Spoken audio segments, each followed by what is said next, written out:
ఈరోజు మనం నీతిమంతులము, పరిశుద్ధులము.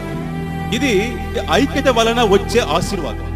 ఒకప్పుడు మనము ఆదాములో ఐక్యత కలిగి ఉన్నప్పుడు మనం పాపులము.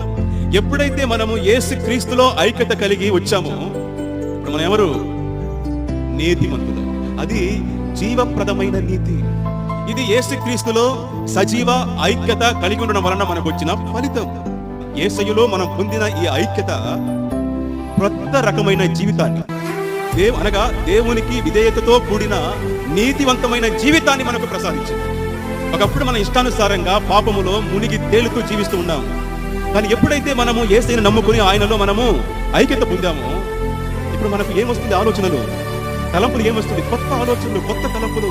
పాపం చేయకూడదు, నీతిగా జీవించాలి, మంచిగా బతకాలని ఆలోచనలు వస్తా ఉంది. కారణమేమి? ఆ లైఫ్ యేసు క్రీస్తులో మనం ఐక్యత పొందినందువలన దేవుడు మనకు అనుగ్రహించిన కొత్త రకమైన జీవితం అది.